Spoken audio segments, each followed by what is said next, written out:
Wesh, salut tout le monde, ici Yasue. On se retrouve aujourd'hui pour une petite vidéo Black Clover sur 5 faits que vous devrez ou devriez savoir sur le royaume de Clover. Allez, sans plus tarder, c'est parti. Le royaume de Clover est le seul de tous les royaumes qui nous ont été présentés à posséder un empereur mage. Le thème d'empereur mage est propre au royaume de Clover. Même si à Clover on a un roi qui se trouve en haut de la hiérarchie, celui-ci ne sert à rien puisque Julius est le seul qui prend toutes les décisions. Au royaume de Spade, on a un roi et un capitaine de la force de défense magique qui est comme un commandant de l'armée, les plus grandes décisions étant prises par le roi. À Earth, on a la reine et le système des gardiens, même si on a vu clairement que la reine à elle seule protège son royaume et que les gardiens interviennent juste en cas de nécessité. Au royaume de Diamond, on a le roi et les généraux étincelants qui représentent la plus grande force militaire du royaume. Et oui, comme avec l'empereur mage, le thème de compagnie de chevaliers mages est un thème propre au royaume de Clover. Le royaume de Spade possède les forces de défense magique qui sont tous réunies sous une seule et même bannière. Earth semble n'avoir que ses gardiens comme seule force militaire. Et quant à Diamond, on a encore trop peu d'informations sur eux.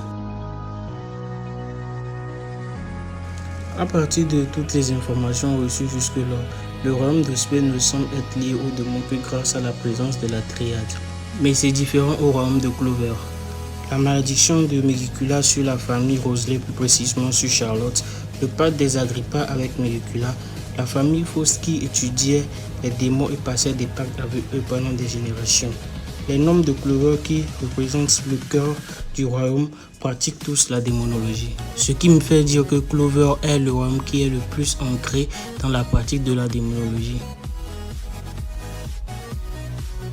Même si cela n'est plus le cas, Clover possédait le plus puissant des dirigeants, Julius Novachronos. Julius à son prime aurait réussi à vaincre la reine de Earth, les chevaliers de Diamond et même le père de Yuno. Même si on n'a pas vu ce dernier se battre, le fait qu'il ait été facilement tué par Dante nous montre tout l'étendue de son pouvoir. Donc, Clover possédait le plus puissant des dirigeants, à savoir Julius Novachronos.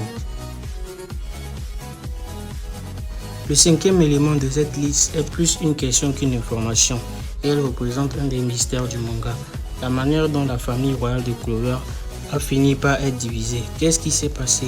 Je vous rappelle qu'il y a 500 ans, la famille royale de Clover portait le nom de Silva Million Clover. Et aujourd'hui, on a 3 familles royales, les Silva, les Vermilion et les Kira, qui semblent être apparus au détriment des Clover. Où sont les Clover?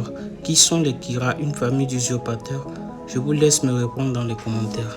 Bon, ceci conclut la vidéo sur les 5 faits à savoir sur le royaume de Clover. On se retrouve une prochaine fois. Jusque là, prenez soin de vous.